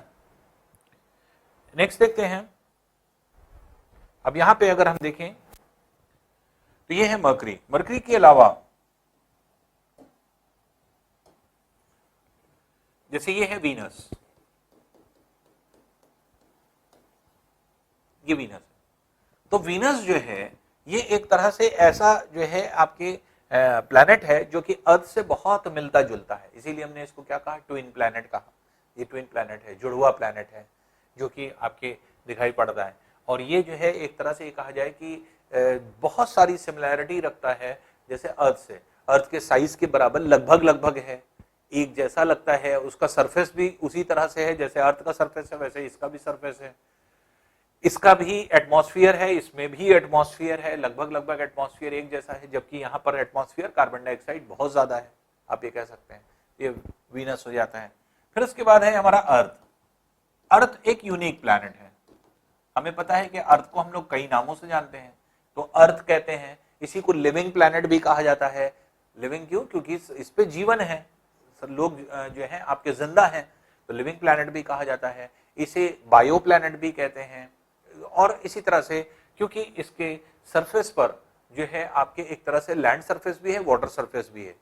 तो बाहर से जब हम एटमॉस्फेयर से देखते हैं तो ड्यू टू एटमॉस्फेयर वाटर से रिफ्लेक्ट होकर के जो आपके लाइट आती है वो आपको ब्लू दिखाई पड़ती है। तो ब्लू पानी की वजह से नहीं है, बहुत सारे लोग ये कहते हैं कि पानी है इसलिए ब्लू दिखाई पड़ता है, ऐसा कुछ नहीं। पानी का रंग ट्रांसपेरेंट होता है। ब्लू क्यों दिखाई पड़ता है, आगे चल करके आपका एक टॉपिक आएगा एटमॉस्फेयर। तो एटमॉस्फेयर की वजह से, एटमॉस्फेयर हटा दीजिए तो पानी फिर ट्रांसपेरेंट हो जाएगा। तो पानी का कोई रंग नहीं होता। अर्थ ब्लू क्यों दिखाई पड़ता है, बहुत सारे बच्चों से पूछा जाता है तो बच्चे कहते हैं कि पानी है इसलिए ब्लू दिखाई पड़ता है। पानी ब्लू नहीं दिखाई पड़ता, जो पानी से रिफ्लेक्ट करके रेस आ रही हैं ये थ्रू ब्लू कलर्स आ रही हैं, जो हमारे वायुमंडल में, एटमॉस्फेयर में, आइनोस्फीयर में पाई जाती हैं। तो आइनोस्फीयर में जो आपके ब्लू कलर है वो हमें रिफ्लेक्ट करके हमें आंखों पे ब्लू दिखाता है। ब्लू है नहीं, इसका रंग क्या है, ट्रांसपेरेंट होता है। पानी ट्रांसपेरेंट है, उसका कोई कलर नहीं है। तो हमें जब हम अर्थ, जब हम अपने स्काई को ऊपर देखते हैं तो स्काई भी नीला दिखाई पड़ता है, और बाहर से हम अर्थ के सरफेस को देखते हैं तो अर्थ भी नीला दिखाई पड़ता है। क्यों? क्योंकि जो अर्थ है वो सराउंडेड बाय आइनोस्फीयर है। तो आइनोस्फीयर के थ्रू देख रहे हैं तो हमें आकाश का रंग, स्काई का रंग भी ब्लू दिखाई पड़ता है, जबकि स्काई जैसी कोई चीज नहीं होती। आगे चल करके आपको बताएंगे, अभी आप जो है एक तरह से डिस्टर्ब हो जाएंगे। स्काई क्या है? स्काई एक तरह से कहानी है, सिर्फ कुछ नहीं है, सिर्फ हम अपने एटमॉस्फेयर को देख रहे हैं।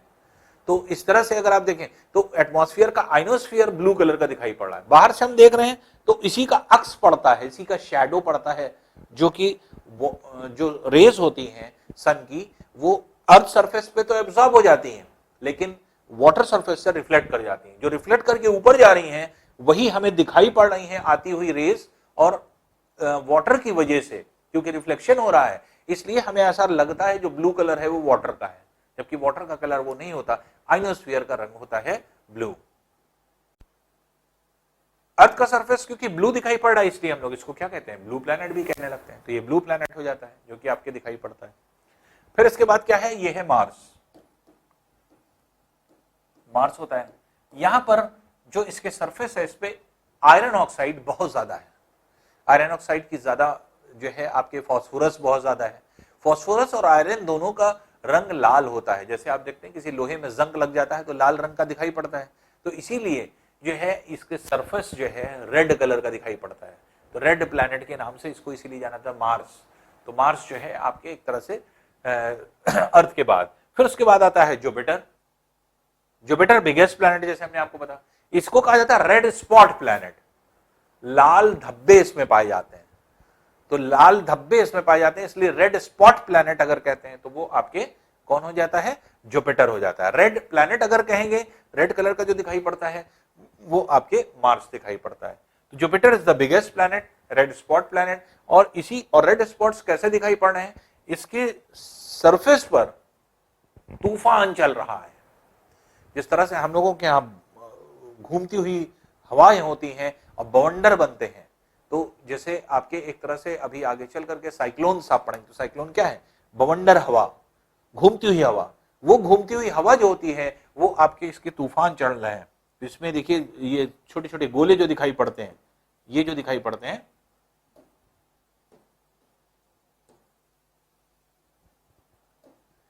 ये देखिए जो गोल गोल दिखाई पड़ रहे हैं, तो ये क्या है, ये घूमती हुई हवाएं हैं इसके ऊपर, ये आपके एक तरह से, तो इसलिए रेड स्पॉट प्लैनेट, तो जगह जगह स्पॉट दिखाई पड़ते हैं रेड गोल गोल आपके जगह जगह पे। वो क्या है, वो इस पे चलती हुई तूफान है। ये तूफान रुक नहीं रहे हैं, ये चलते जा रहे हैं, तूफान चल रहा है इस पे। तो ये जो है आपके रेड स्पॉट प्लैनेट के रूप में जाना जाता है, इसको रेड स्पॉट प्लैनेट भी बोलते हैं। सैटर्न के बारे में हमने आपको बताया, इसमें 3 बड़ी रिंग पाई जाती हैं, 3 मोटी रिंग है जिसमें ढेर सारे जो है आपके एक तरह से मटेरियल्स हैं जो इसके चारों तरफ जो है आपके मूव करते रहते हैं। तो ये 3 बड़ी मेजर रिंग्स होती हैं जो कि आपकी पाई जाती है। और रिंग किसकी बनी हुई है? पत्थरों की। बड़े बड़े पत्थर जो है रिवॉल्व कर रहे हैं इसके चारों तरफ। तो ये जो है आपके एक तरह से आप ये कह सकते हैं कि रिंग बनती है। तो सैटर्न जो होता है ये आपके रिंग्ड प्लैनेट, इसीलिए इसको कहा जाता है, तो रिंग प्लैनेट के नाम से जाना जाता है इसे। तो सैटर्न जो है आपके दूसरा बड़ा प्लैनेट है जिसे रिंग प्लैनेट के नाम से जाना जाता है। और दूसरी सबसे ज्यादा सैटेलाइट है इसके पास। अभी तक सैटेलाइट इसकी सबसे ज्यादा मानी जाती है क्योंकि 65 इसकी थी, अब 79 मानी जा रही है। इसके पास भी जो है आपके 62 थी, 79 मानी जा रही है। लेकिन अभी भी क्या है, 65 और 62 के कंपैरिजन में अगर जो भी हम एक्सेप्ट किया गया है अभी क्योंकि जो अभी ऐड की गई है रिसेंटली, अभी क्योंकि आपके ये सर्वे में आई है तो इसलिए वो अभी ऐड नहीं हुआ है। तो अभी भी ये मान करके चल रहे हैं हम लोग कि इसके पास सबसे ज्यादा सैटेलाइट है। तो अगर कहा जाए सबसे ज्यादा सैटेलाइट किसके पास है, नंबर ऑफ सैटेलाइट्स सबसे ज्यादा किसके पास है, तो वो हो जाएगी जुपिटर के पास 65 जो कि आपके मानी जाती है, और 62 जो कि है, जबकि इसके पास भी 79 हो गई, इसके पास भी 79 हो गई है। तो ये जो है आपके एक तरह से प्लैनेट हो जाता है सैटर्न, जिसको रिंग्ड प्लैनेट भी कहते हैं। यूरेनस, अब देखिए तो यूरेनस जो होता है वो ऐसे घूमता है, इसके पास भी रिंग है, ये पतली रिंग होती है जो कि दूर से दिखाई पड़ती है। तो जिस तरह से इसकी बहुत ज्यादा चौड़ी रिंग होती है लेकिन उतनी ज्यादा चौड़ी रिंग इसके पास नहीं, ये पतली रिंग होती है जो कि ये भी रिंग्ड प्लैनेट है। तो अगर जो है रिंग्ड प्लैनेट कहते हैं तो वो सैटर्न को ही कहा जाता है क्योंकि दूर से दिखाई पड़ती है। तो ये जो है आपके रिंग्ड प्लैनेट इसमें है क्योंकि पतली रिंग होती है और इसको जो है आपके नेकेड आई से नहीं दिखाई पड़ती, नंगी आंखों से नहीं दिखाई पड़ती, बल्कि हम लोगों को जो है आपके टेलीस्कोप का सहारा लेना पड़ता है और उसकी हेल्प से जो है इसको हम लोग देख पाते हैं।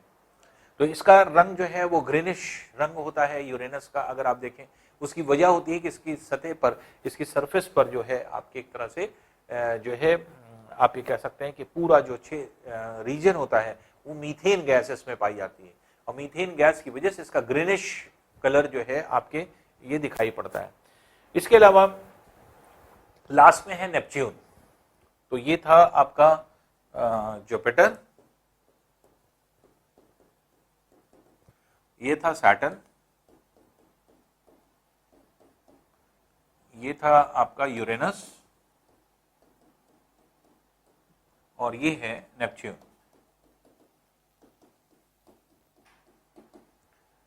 तो ये जो है आपके सबसे लास्ट प्लैनेट होता है, बाहर आउटर मोस्ट प्लैनेट आप कह सकते हैं, सबसे बाहर। और सबसे बाहर है, आउटर मोस्ट प्लैनेट के नाम से जाना जाता है। और ये जो है आपके एक तरह से ऐसा लगता है जैसे बर्फ का गोला। तो ये भी हल्के ब्लू कलर में होता है और बहुत ठंडा है, जो कि लाइट ब्लू कलर के शेप में जो है आपके दिखाई पड़ता है। तो नेपच्यून ये सबसे ज्यादा दूर है, और ये दोनों स्टार सैटर्न तक तो हम लोगों की अप्रोच है क्योंकि कुछ हद तक हम लोगों के नजदीक है, लेकिन ये दोनों प्लैनेट बहुत दूर है हम लोगों से, जिसकी वजह से हम लोग इसके बारे में बहुत ज्यादा स्टडी अभी भी नहीं कर पाए हैं। अगर आप यहाँ पर देखें तो अर्थ का सरफेस ये है, इस अर्थ के सरफेस से जो हम लोग ने अब तक स्टडी किया है वो इसके वीनस और मरकरी, बाकी जुपिटर के बारे में, मार्स के बारे में, जुपिटर के बारे में, सैटर्न के बारे में, तो यहां तक की स्टडी तो हम लोग ने कर लिया है। यहां से ये बहुत दूर हो जाते हैं, ये काफी दूर हो जाते हैं, जिसकी वजह से इनकी स्टडी अभी बहुत अच्छे से पॉसिबल नहीं हो पाई है, बहुत ज्यादा पॉसिबल नहीं हो पाई। तो कम ही चीज इनके बारे में हम लोगों को पता होती है। तो यूरेनस और नेपच्यून के बारे में बहुत कम चीज पता होती है, और ये आउटर मोस्ट जो है प्लैनेट हो जाता है, सबसे बाहर का प्लैनेट हो जाता है, सबसे बाहर प्लैनेट है जो कि यहाँ पर पाया जाता है। तो इस तरह से अगर हम लोग देखें तो ये जो है हमारा पूरा सोलर सिस्टम कहलाता है, इसी को हम लोग सोलर सिस्टम के नाम से जानते हैं। अब देखिए हम अपने अर्थ के बारे में अगर हम जानें, अर्थ जैसे कि हमने आपको बताया लिविंग प्लैनेट है, इस पे जीवन है, इस पे लाइफ है, इस पे इंसान रहते हैं, बर्ड्स रहती हैं, एनिमल्स रहते हैं, तो ढेर सारे ऐसी चीजें, पेड़ पौधे हैं, प्लांट्स हैं, तो ट्रीज हैं, ये सब क्या है, ये सब लिविंग बीइंग है। तो लिविंग बीइंग है जो आपके लिव कर रहे हैं, रेस्पायर कर रहे हैं, ग्रो कर रहे हैं, तो इसलिए इसको लिविंग बीइंग कहा जाता है। तो ये सारे लिविंग बीइंग हैं। फिर वाटर के अंदर अगर हम लोग देखें तो उसमें भी लाइफ है, जैसे फिशेस हैं, क्रैब्स हैं, तो ये सब जो हैं आपके टर्टल्स हैं, टॉर्टोइज हैं, ये सब जितने होते हैं आपके एक तरह से सी क्रीचर्स कहलाते हैं, या वाटर क्रीचर्स आप कह सकते हैं, एक्वेटिक एनिमल्स जिनको हम लोग कहते हैं। तो एक्वेटिक एनिमल्स क्या होते हैं, जो जमीन में होते हैं, ये आपके पानी में। तो इसलिए जितने भी एक्वेटिक एनिमल्स होते हैं, पानी वाले एनिमल्स होते हैं, वो तो ये हर जगह आप देखते हैं कि लाइफ है, इसीलिए इसको लिविंग प्लैनेट कहा गया, लाइफ जो है आपके एक तरह से इसमें होने की वजह से। तो बायो प्लैनेट भी इसको कहा जाता है। तो बायो मीन्स लाइफ होती है, जैसे बायोलॉजी हम लोग पढ़ते हैं, तो बायोलॉजी क्या है, स्टडी ऑफ लाइफ। तो उसी तरह से आपके एक तरह से बायो प्लैनेट भी इनको कहा जाता है। फिर हमने अभी आपको बताया कि दूर से देखने पर ये ब्लू कलर का दिखाई पड़ता है। तो इसका देखिए अलग अलग सैटेलाइट से अलग अलग व्यू लिया गया है। ये फोटोग्राफ ली गई है जो बाहर से ली गई है। तो ये सैटेलाइट की एक सैटेलाइट होता है जो कि नेचुरल होता है, जैसे चंद्रमा। मून जो है अर्थ के चारों तरफ घूम रहा है। उसी तरह से हम लोग एक आर्टिफिशियल सैटेलाइट्स भेजते हैं।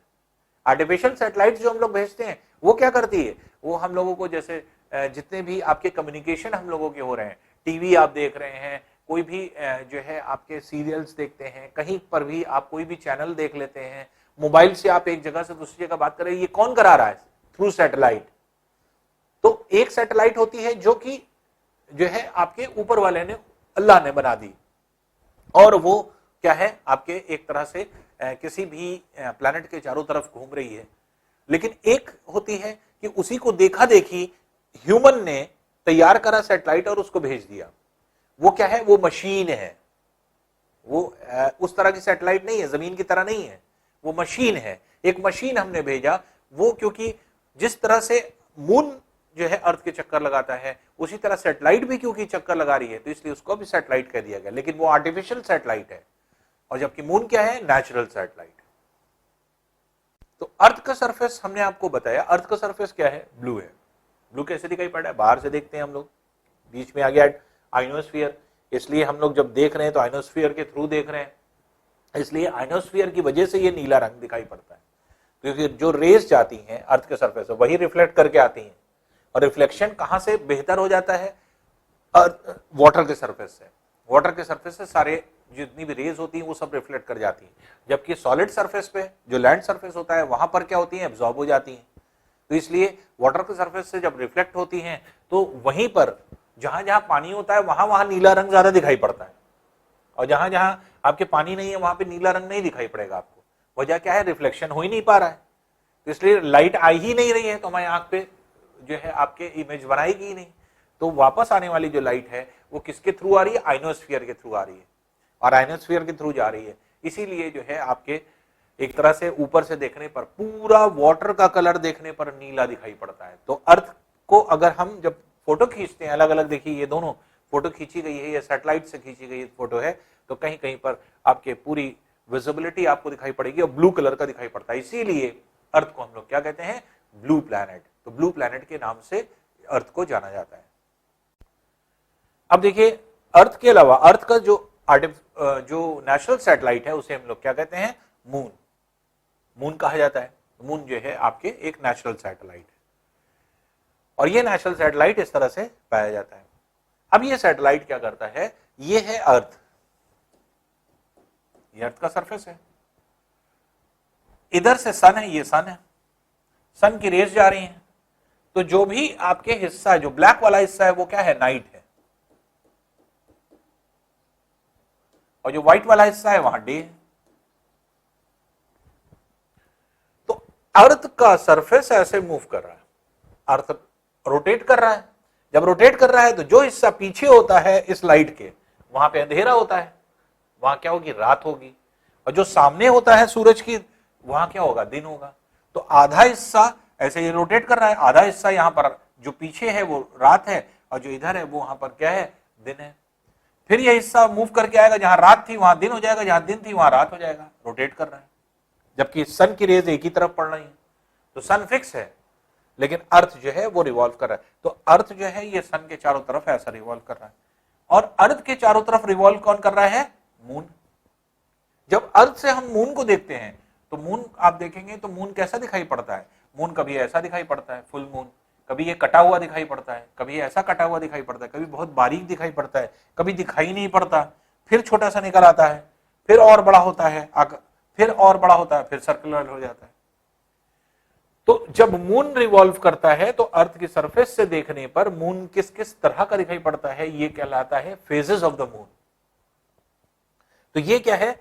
जब हमें मून नहीं दिखाई पड़ता तो काली अंधेरी रात होती है। मून नहीं दिखाई पड़ेगा तो क्या होगा? अंधेरा रहेगा बिल्कुल। और उसी काली अंधेरी रात को क्या कहा जाता है? अमावस्या की रात। तो हिंदी में क्या कहते हैं? अमावस्या। लेकिन इसके बाद क्योंकि नया चांद दिखाई पड़ता है अमावस्या के बाद, जैसे हम लोग देखते हैं जैसे रमजान का चांद होता है, ईद का चांद होता है, तो जब हम लोग चांद दिखाई पड़ता है तो यहां पर क्या है कि जैसे ही आपका चांद होता है तो फर्स्ट डे चांद नहीं दिखाई पड़ता। इसीलिए कहा जाता है चंद्रमा कब दिखाई पड़ता है? जब दूज लग जाता है। दूज मतलब दूसरा दिन। दूसरे दिन का जो चंद्रमा होता है वो हम लोग फर्स्ट दिन काउंट करते हैं। तो ये आपका ये दूसरे दिन का चंद्रमा होता है, जो कि बहुत बारीक दिखाई पड़ता है, बहुत कम टाइम के लिए दिखाई पड़ता है। तो अगर जैसे हम लोग जानते हैं कि 29 या 30 तारीख को आपके चंद्रमा दिखाई पड़ता है। अब वो चंद्रमा 29 को अगर दिखाई पड़ गया तो बहुत बारीक रहता है, और 30 को दिखाई पड़ेगा, 30 और 29 को नहीं दिखाई पड़ा है, 30 को दिखाई पड़ेगा तो भी बहुत बारीक रहेगा। लेकिन 29 को अगर हो गया है, 30 को अगर दिखाई पड़ेगा तो 30 को मोटा दिखाई पड़ेगा। तो 30 को मोटा कब दिखाई पड़ेगा? जब 29 को हो गया है। 30 को अगर पहली बार दिख रहा है तो आपके पतला ही रहेगा और कम टाइम के लिए दिखाई पड़ेगा, जैसे 29 को दिखाई पड़ा है। तो ऐसा नहीं कि 29 का चांद पतला होता है, 30 का चांद मोटा होता है, ये सब दिमाग में मत रखिए। पहले दिन का चांद, पहले दिन क्या है, चाहे वो 29 तारीख है चाहे 30 तारीख है, अगर पहले दिन चांद 29 को हुआ है तो बहुत कम देर के लिए दिखाई पड़ता है, बारीक होगा, चाहे वो 29 का हो चाहे 30 का हो, दोनों ही फर्स्ट डे। लेकिन 29 को हो चुका है, अब आप 30 तारीख को देख रहे हैं, जब दूसरे दिन आप देख रहे हैं तो आपको बड़ा दिखाई पड़ेगा, ज्यादा टाइम के लिए दिखाई पड़ेगा। आप तीसरे दिन देखेंगे और बड़ा दिखाई पड़ेगा और ज्यादा टाइम के लिए दिखाई पड़ेगा। चौथे दिन देखेंगे और बड़ा दिखाई पड़ेगा, और जो है आपके इसी तरह से 14 दिन बाद ये क्या हो जाता है? फुल सर्कल के रूप में। तो हर 14वें दिन ये फुल सर्कल हो जाता है, फिर इसके 14वें दिन फिर से मून गायब हो जाता है, अंधेरा हो जाता है। तो 14 दिन के जो है आपके ड्यूरेशन पर ऐसा देखने को मिलता है। अब देखिए एक चीज आती है, हमारे जो सोलर सिस्टम है उस सोलर सिस्टम को अगर हम लोग देखें तो उसमें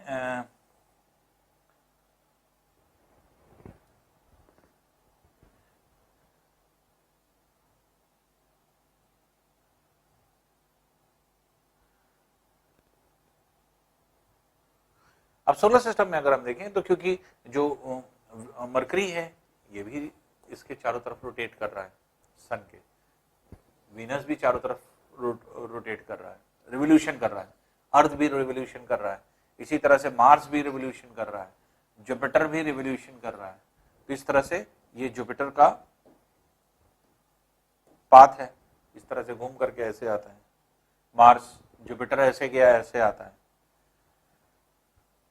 इन प्लैनेट्स के बीच में कभी कभी क्या होता है कि इनसे इनकी जो सरफेस होती है, सरफेस से बड़े बड़े टुकड़े, बड़े बड़े पत्थर टूट के निकल जाते हैं।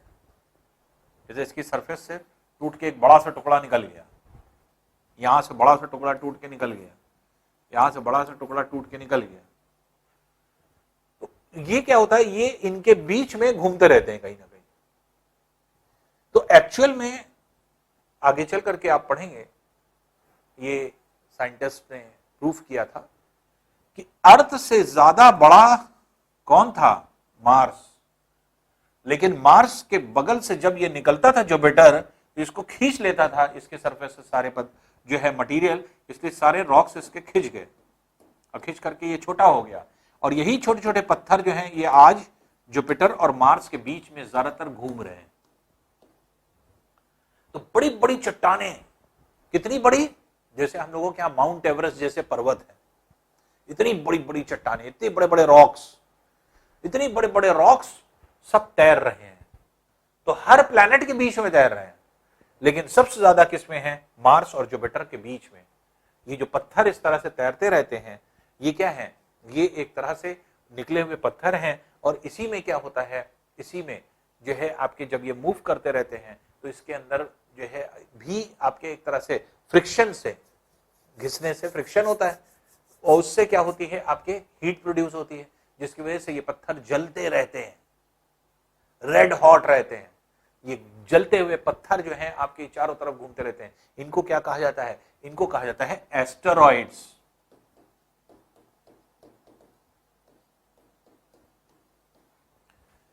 तो एस्टेरॉइड्स मेनली क्या है? मार्स और जुपिटर के बीच में। लेकिन ऐसा नहीं कि सिर्फ यही है, हर प्लैनेट के आसपास पाए जाएंगे। अर्थ के आसपास भी पाए जाएंगे, वीनस के आसपास भी पाए जाएंगे, सैटर्न के आसपास भी पाए जाएंगे, यूरेनस के आसपास भी जाएंगे। हर प्लैनेट के आसपास इस तरह के पत्थर फिके होते हैं, जो कि आपके इनके सरफेस से निकले हुए पत्थर होते हैं। तो ये जो है एस्टेरॉइड्स, बड़े बड़े पत्थर, बहुत बड़ी बड़ी चट्टानें होती हैं, जो तैरती होती हैं पूरा। तो ये जो है एस्टेरॉइड्स के नाम से जानी जाती है। टूटता हुआ तारा जैसे आपने फिल्मों में देखा होगा, बच्चे आप लोग फिल्म देखते हैं ना, तो बहुत सारी फिल्मों में जैसे दिखाया जाता है टूटता हुआ तारा चला जा रहा है, तो उसको देख करके मन्नत आदमी मांग रहा है तो मन्नत पूरी हो जाती है, कुछ इस तरह से लोग कहते हैं। ये जो है आपके फिल्मों में दिखा दिया जाता है। जैसे अगर आपने फिल्म देखा हो शाहरुख खान की, कुछ कुछ होता है, उसमें छोटा बच्चा नहीं होता है, सरदार जो होता है, वो देखता है छोटे छोटे तारा टूट कर चला गया। या फिर गोविंदा की एक फिल्म थी, क्योंकि मैं झूठ नहीं बोलता, कुछ इस तरह की फिल्म थी, तो उसमें भी टूटता हुआ तारा आपके दिखाई पड़ता है। तो टूटता हुआ जो तारा होता है वो आपके जो दिखाई पड़ता है, उसको अगर हम लोग कहें तो वो एक तरह से आपके ये जो आपके तारे होते हैं, उसी को हम लोग क्या कहते हैं? उसी को जो है आपके एक तरह से मेटियोर्स के नाम से जानते हैं। तो ये मेटियोर्स हो जाते हैं, जो कि हम लोग इसको जानते हैं। तो इस तरह से अगर हम लोग कहें तो मेटियोर क्या है? मेटियोर्स ऐसे जो हैं आपके पार्टिकल्स होते हैं, ऐसे सॉलिडिफाइड गैसेस हैं जो हमारे एटमॉस्फेयर से गुजरती रहती हैं। हमको ऐसा लगता है कि टूटता हुआ तारा आया और कहीं गिर गया, गिरा नहीं, हमारे एटमॉस्फेयर से गुजर गया। और ये डिफरेंट कलर के होते हैं। अब कौन सी गैस इसमें है ज्यादा, वो अलग अलग कलर बना देती है। तो ऐसा लगता है जैसे आतिशबाजी आप देखते हैं, जब शादी ब्याह होता है आतिशबाजी होती है, अब ऊपर से डिफरेंट कलर्स, कहीं ग्रीन कलर, कहीं ब्लू कलर, कहीं रेड कलर, कहीं व्हाइट कलर ऐसे निकलता है। तो ऊपर जाके पटाखा जब छूटता है तो डिफरेंट कलर्स छोड़ता है। तो ये कलर किसकी वजह से होते हैं? ये जो है आपके गैसेस की वजह से होते हैं। किस गैस की वजह से कौन से कलर होते हैं वो भी देख लें। तो अब अगर हम देखें तो ये क्या है? ये एक तरह से हमारा पूरा सोलर सिस्टम का व्यू हो जाता है। तो सोलर सिस्टम क्या है? सन, अर्थ, अर्थ का एक सैटेलाइट मून, उसके अलावा ढेर सारे प्लैनेट्स जो हम लोग ने पढ़े, प्लैनेट्स हैं। प्लैनेट्स के बीच में ढेर सारे पत्थर मूव करते रहते हैं, जिनको एस्टेरॉइड्स हमने कह दिया। और इन्हीं जगह पर, इन्हीं जो है पूरा सोलर सिस्टम में ढेर सारी गैसेस होती हैं जो ठंडी होकर के कंडेंस कर जाती हैं। और ये कंडेंस गैसेस जो होती हैं, ये आपके एक तरह से जब हमारे एटमॉस्फेयर में पेनिट्रेट करती हैं, अंदर आने की कोशिश करती हैं, तो ऑक्सीजन वहीं जला देता है, तोड़ देता है उसको, और तोड़ करके छोटे छोटे ये आपके एक तरह से आतिशबाजी की तरह से टूट करके ये गिर जाते हैं। और ये जो है आपके चमकीले अलग अलग कलर्स में दिखाई पड़ते हैं। तो इस तरह के जो आपके एक तरह से शावरिंग होती है, बरसात होती है आपके कलर्स की, इसी को हम लोग क्या कहते हैं? मेटियोर्स। तो ये मेटियोर्स कहलाते हैं, जो कि कंडेंस गैसेस की वजह से आपके होते हैं। तो यहां पर आकर के हम लोगों का ये चैप्टर यहां पर आपके कंप्लीट हुआ। और अब इसकी एक्सरसाइज हम लोगों को करनी है, और ये सारी चीजें जो भी इसके से रिलेटेड जो भी आपका एक तरह से लेसन होगा, वो आपके एक तरह से अपलोड कर दिया जाएगा। उसको आप लर्न करेंगे, क्वेश्चन आंसर्स आप करेंगे, और ट्रू एंड फॉल्स ये सारी चीजें जो है अपलोड कर दी जाएंगी।